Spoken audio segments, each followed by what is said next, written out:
35,000 feet की ऊंचाई पर फ्लाइट उड़ रही थी, लेकिन एक पक्षी के वजह से सैकड़ों यात्रियों की जान खतरे में पड़ गया। एक फ्लाइट में 249 पैसेंजर और 16 क्रू मेंबर सवार थे। फ्लाइट इटली से चीन के लिए टेक ऑफ हुआ। उसके कुछ देर बाद में एक पक्षी टकरा गई। विमान से जब पक्षी टकराती है तो बड़ा हादसा भी हो जाता है।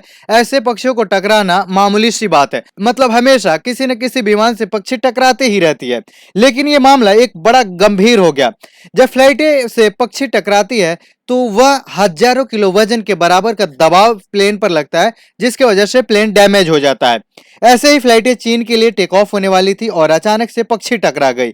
पक्षी के टकराने की वजह से विमान का राइट इंजन अचानक से बंद हो गया और उसमें आग भी लग गया।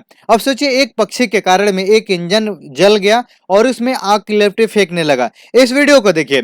इस वीडियो को किसी ने रिकॉर्ड करके और सोशल मीडिया पर डाल दिया है और इस एयरलाइन ने इसको कंफर्म किया है कि विमान में आग लग गया था और इसका कारण फ्लाइट को वापस वहीं इटली में ही लैंड कराना पड़ा। जब फ्लाइट उड़ान भरता है या लैंड होता है तभी पक्षी के टकराने की उम्मीद होती है, तभी पक्षी के टकराने की चांस होता है। और ऐसे ही हुआ। जब फ्लाइट टेक ऑफ हो उसके कुछ ही देर बाद में पक्षी टकरा गई और विमान में आग लग गया। अब फ्लाइट के एक इंजन बंद हो गया, जिसके वजह से यात्री के हालात उसमें खराब होने लगा।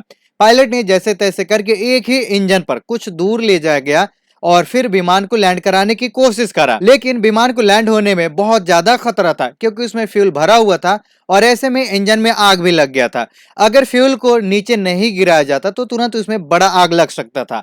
अब पायलट के सामने एक बड़ा चुनौती था कि तेल को कहीं ना कहीं उसे फेंकना था। पायलट ने तुरंत समंदर की तरफ मोड़ा और विमान में जितनी तेल था सारी तेल को समंदर में ही गिरा दिया। उसके बाद में धीरे धीरे रनवे की तरफ ले गया और फ्लाइट को लैंड कराया, जिसके वजह से बड़ा खतरा टल गया और विमान को सुरक्षित लैंड कराया गया।